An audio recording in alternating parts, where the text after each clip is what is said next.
Mes tâches sont très variées, donc ça peut aller de la gestion des agendas, la gestion des deadlines, à l'organisation de meetings, par exemple les représentations permanentes des 27 pays États membres, la rédaction des notes aussi pour après les diffuser aux participants. Mes tâches aussi incluent la gestion des ressources humaines, donc tout ce qui est recrutement, screening des CV, gestion des absences, des présences, des congés. Je fais aussi un peu de finance, donc ici on a le management plan, donc c'est tout ce qui est pour la gestion du budget, donc j'aide aussi là-dessus. J'organise des voyages d'affaires aussi. C'est un métier qui englobe plein de métiers, je dirais. Mes journées, elles ne se ressemblent pas du tout. Je peux faire 1001 choses différentes en une journée, donc c'est ça qui est super. Le métier d'assistante de direction, il ne nous bloque pas. On peut vraiment aller partout.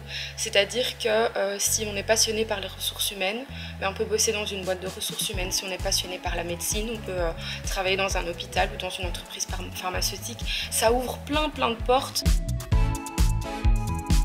Le profil idéal pour un assistant de direction ou une assistante de direction, ce serait quelqu'un d'ambitieux quand même, qui ne s'assoit pas sur ses acquis, qui est toujours à l'affût des nouveautés, des nouveaux outils, des nouvelles méthodes. Quelqu'un de très fiable aussi, parce qu'on est quand même le bras droit du directeur ou de la directrice. Et donc il faut qu'il nous fasse confiance et qu'il sache qu'on est là et qu'il peut compter sur nous quand il a une demande.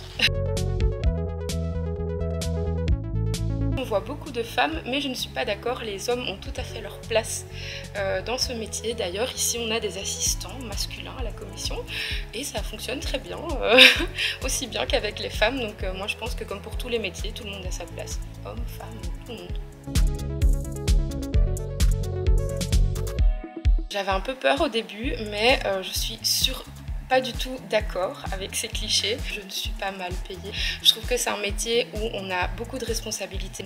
Non, pour moi, c'est pas un métier lambda, c'est pas un métier monotone. Ça m'énerve ce genre de clichés.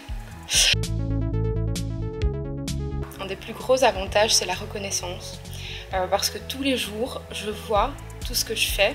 En fait, je sens que j'aide vraiment les gens et je sens que j'apporte ma pierre à l'édifice. Et c'est super valorisant de se sentir utile et d'être remercié tous les jours et qu'on reconnaisse notre travail et qu'on voit les résultats de ce qu'on fait. On est la première personne de contact de l'entreprise et moi pour ma part je rencontre plein de personnes et ça me fait un portefeuille de contact qui, ne sait-on jamais, peut être utile pour plus tard. Donc voilà, ça aussi c'est un des avantages, c'est qu'on rencontre plein de gens et qu'on est la première personne de contact.